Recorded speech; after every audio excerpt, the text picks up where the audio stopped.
చిన్న చిన్నవి ఉంటే అవి కూడా కంప్లీట్ చేసుకున్నాం. మెయిన్గా ఇవి రెండే, వేకెన్సీస్ని గెజెట్ చేయటం, ఎలక్టరల్ రోల్స్ని పబ్లిష్ చేయటం అనేది రెండు ముఖ్యమైన కార్యక్రమాలు. కాబట్టి వాటిని పూర్తి చేసుకున్న పిదప ఇప్పుడు ఈ వేకెన్సీస్కి టైం షెడ్యూల్ ఇవ్వాలని చెప్పి ఈరోజు మీ ద్వారా అందరి ఓటర్స్కి కూడా తెలియజేయడం జరుగుతున్నది.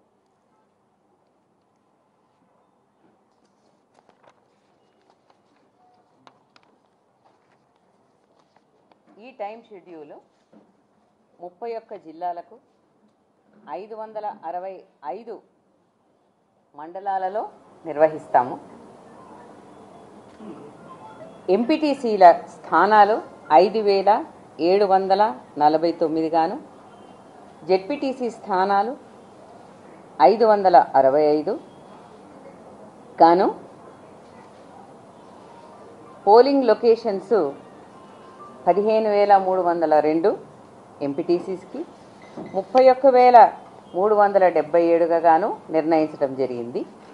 ఈ వివరాలన్నీ కూడా మీకు మేము పొందుపరిచి ఇస్తాము. టోటల్ జీపీస్ 12733 గాను, అలాగే వార్డులు 1,12,288 గాను, పోలింగ్ స్టేషన్స్ 1,12,770గా ఖరారు చేయటమైంది. జీపీ పోలింగ్ స్టేషన్స్ అంటే సర్పంచులకు నిర్వహించే ఎన్నికలకు గాను పోలింగ్ స్టేషన్స్ 15,522 గాను నిర్ణయించడం జరిగింది. ఈ పోలింగ్ స్టేషన్లో ఈ వేకెన్సీస్కి గాను ఓటర్ల సంఖ్య మేల్ 81,65,894, ఫీమేల్ 85,36,770, అదర్స్ 504. వెరసి మొత్తం ఓటర్ల సంఖ్య 1,67,03,168 గాను మాకు ఎలక్టరల్ రోల్స్లో పబ్లిష్ చేయడం జరిగింది. టైం షెడ్యూల్ కనుక మీరు చూసుకుంటే ఇది 9వ తేదీ నుండి ప్రారంభమవుతుంది.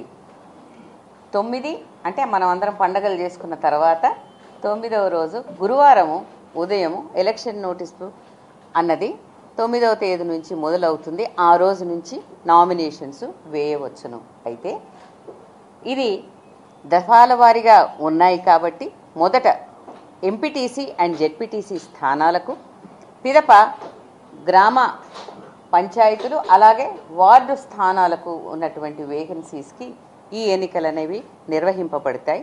వాస్తవంగా ఇవి 2 ఫేజులు, అవి 3 ఫేజులు కలుపుకుంటే 5 దఫాలుగా ఈ ఎలక్షన్ ఉంటుంది. ఒక్కొక్క ఫేజు 15 రోజుల్లో ముగుస్తుంది. అనగా 9వ రోజున నామినేషన్కి ఎలక్షన్ నోటీస్ ఇచ్చింది. మీకు డేట్ ఆఫ్ పోల్ 23గా చూడవచ్చును.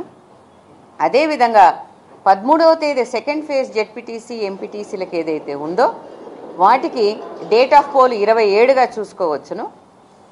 గ్రామ పంచాయతీలకు వచ్చేస్తే ఫస్ట్ ఫేజు 17th ఫ్రైడే రోజున మొదలు పెడితే వారికి డేట్ ఆఫ్ పోలు 31వ తేదీ, అదే రోజున మీకు అందరికీ తెలుసు రిజల్ట్స్ కూడా డిక్లేర్ అవుతాయి.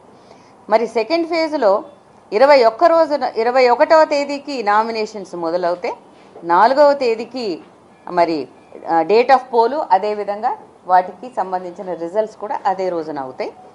3వ ఫేజ్లో 25 శనివారం రోజున ఎలక్షన్ నోటీసు అన్నది విడుదల చేస్తే నామినేషన్స్తో మొదలై డేట్ ఆఫ్ పోలు 8వ తేదీ మళ్ళీ శనివారం రోజున అవుతుంది. ఇవన్నీ ముగిసిన పిదప 11వ తేదీన ఎంపీటీసీ అండ్ జెడ్పీటీసీ కౌంటింగ్ అనేది ముగుస్తుంది. కాబట్టి దీన్ని బట్టి ఈ 5 దఫాలని 9వ తేదీ అక్టోబర్న మొదలుపెట్టి 11వ తేదీ నవంబర్కి ఇవి ముగియడం అన్నది ఈ యొక్క టైం షెడ్యూల్లో మీరు చూడవచ్చును. దీంట్లో చాలా డీటెయిల్స్ కూడా ఉంటాయి. అవన్నీ కూడా మీకు పొందుపరిచి ఆ వివరాలతో సహా మీకు ఇవ్వడం జరుగుతుంది. ఈ మొత్తం టైం షెడ్యూల్ని గెజెట్ ద్వారా కూడా మొత్తం అన్ని జిల్లాలకు, అన్ని డిస్ట్రిక్ట్ ఎలక్షన్ అథారిటీస్కి కూడా మేము ఇవ్వడం జరుగుతుంది. ఈరోజు ఈ అనౌన్స్మెంట్కు ఈ క్షణం నుంచే ఎంసీసీ కోడ్ అన్నది మాత్రం వస్తుంది. నోటీసు 9వ తేదీ ఉన్నప్పటికీ మోడల్ కోడ్ ఆఫ్ కండక్ట్ ఇప్పుడు ఈ క్షణం నుంచే అమలులోకి వస్తుంది. కాబట్టి నేను మీ అందరి తరఫున కూడా మరి రాష్ట్ర ప్రభుత్వం వారిని, అలాగే మన దగ్గర ప్రత్యేకంగా విచ్చేసినటువంటి డీజీ గారికి మరి ఏమని డైరెక్షన్స్ ఇస్తున్నాము అని అంటే, ఈ ఎంసీసీ కోడ్ చాలా జాగ్రత్తగా పటిష్టంగా పకడ్బందీగా నిర్వహించడానికి చాలా అవసరం. కాబట్టి ఎన్నికల సందర్భంలో ఆ ఎంసీసీ కోడ్ను చాలా జాగ్రత్తగా నిర్వహించాలని చెప్పేసి వారిని నేను కోరుకుంటూ ఉన్నాను. ఒక ఎంసీసీ కోడ్ తప్ప మిగతా అన్ని విషయాలు కూడా 9 నుండి ఈ యొక్క ఎలక్షన్ల ప్రక్రియ అన్నది గ్రామాల్లో మొదలవుతుందని నేను మీకు తెలియజేసుకుంటూ ఉన్నాను. అందరికీ సెలవు.